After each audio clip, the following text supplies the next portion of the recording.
This is the Army, where just 2 years can really pay off. You get 2 years more confidence and 2 years more skill. You get to travel and grow. And with Uncle Sam's help, you can get up to $7,400 for college, all in just 2 years. Your Army recruiter can tell you how to qualify. This is the Army, a chance to serve your country as you serve yourself. Call this number toll-free.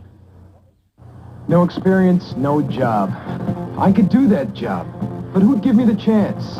Army, Navy, Air Force, Marines. We don't ask for experience, We give it. you won't read it in a book. You live it. Pick a service, pick a challenge, set yourself apart. Army, Navy, Air Force, Marines. What a great place. It's a great place to start.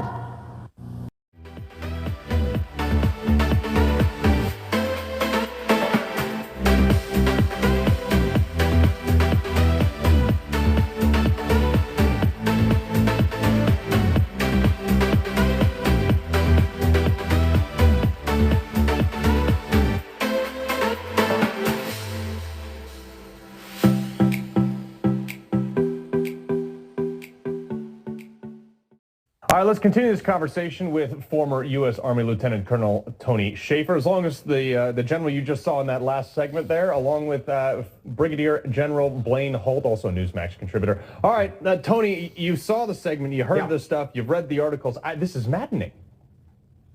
It is. Look, we had a saying back when I was a captain, mission first, people always.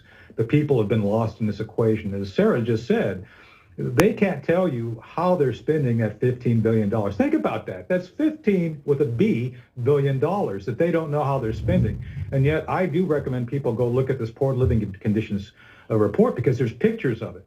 And look, I started off as enlisted. There's hundreds of thousands of troops, young kids who are expected, as Blaine said in his segment, expected to live, sacrifice their lives if necessary, and protect our nation. And yet after we have the most expensive military in the world, the most expensive by far, we can't find adequate resources or oversight and properly manage this. This is maddening. Yeah, well, General, I mean, obviously you gave great sound bites there to Sarah in the last report, but going beyond that, I mean, some of these are serious health concerns, and then they get out, and the military is famous for saying, oh, that's not a service-connected disability that you were exposed to black mold.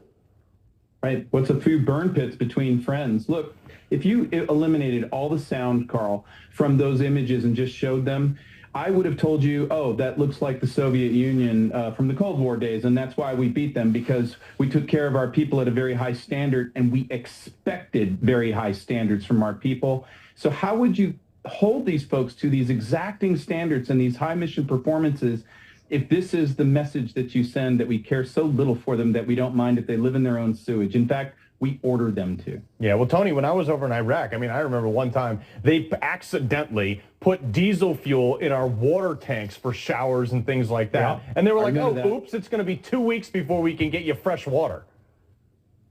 It's insane. Look, I understand combat conditions. You and I have been there, and mistakes are made. I'm not excusing, as Blaine said. Look, I'm disabled from the burn pits because of being exposed to them for my 2 combat tours. But this is systemic. This is all of DOD. And by the way, they only surveyed 10 installations. We have hundreds of installations. So I have a feeling that this is actually being downplayed to the level of actual disregard for the health conditions of our troops. And again, we retire. We are then go over to the VA with disabilities. This is preventable. Yeah. Well, General, real quick before I let you go, this whole thing seems really easy to solve. Like, where's the $15 billion? Who's accountable for it? If you don't give it to me, you're fired. That's right. That's exactly right. But it gets back to what we've been saying now for years, which is there's no accountability in the national security team, and that could look like a failure in Afghanistan, a deterrable war in Ukraine, or more importantly, breaking faith with our soldiers, sailors, Marines, and airmen and guardians. And all I'm waiting to see is the resignations, because they need to come. Yeah. Well, Colonel Shaffer, General Holt, appreciate you sticking up for the boys. You're reaching deep inside you. Go! The things you've never known. It's been tough, rough going, but you haven't gone alone. We do more before 9 a.m. than most people do all day. Hey, First Sergeant. Good morning. You can do it in the Army. A Ranger never takes the easy way out. You're reaching deep inside you for things you've never known. Go! That's why getting into the Rangers is tough, and the training is tough. Be all that you can be. So it makes me feel like I'm part of something really special. Be all that you can be. And I'm not the only one. You